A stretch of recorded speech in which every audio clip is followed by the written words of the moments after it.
Here are the solutions for question number 3 and 4. An airplane has an airspeed of 200 kilometers per hour and is heading due north. If it encounters a wind blowing south at 50 kilometers per hour, what is the dot product of the velocity vectors acting on the plane? So let's say north is, let's say J.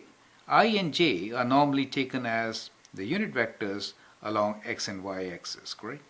So when we say that the airplane is heading north with 200 kilometers per hour, then we can say that this vector for the aeroplane is 200j, positive, right? So that is the velocity of plane. If it encounters a wind blowing south 50 kilometers per hour, so the wind velocity, of wind is acting downwards. Let's say like this, right? It is 50 kilometers per hour, so we can say minus 50j, correct? So that becomes, and j is a unit vector in the direction, vertical direction, along y-axis. So what is the dot product of these two vectors? So we know vp dot vw will be equals to their magnitudes, right? Product of their magnitudes times cos of angle between them. Now in this particular case, angle between them is 180 degrees. Do you see that? That is the angle, 180 degrees. Or you could also use the sine, right, in this case. So when you do dot product, then j and j were 180 degrees, you will get minus 10,000 as your answer, correct? So that is how you do this question. Question 4. If x equals to 1 minus 2, 7, and y equals to 0, 5, 1, and z equals to 1, 1, minus 2, then what is 2x dot 3y minus z?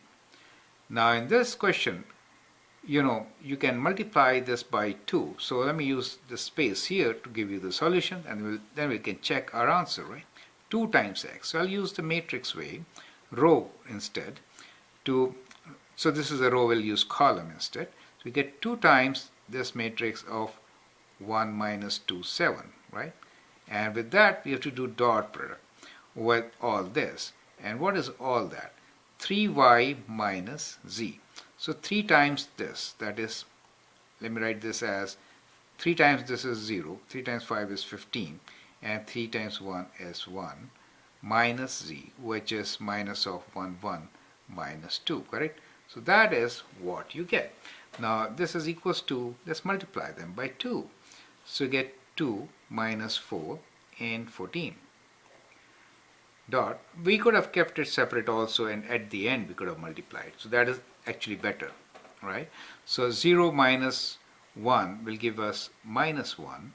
15 minus 1 is 14. And 3 minus of minus 2 will give us 5. Is it okay? Now you can multiply individually. So which is 2 times minus 1 is minus 2.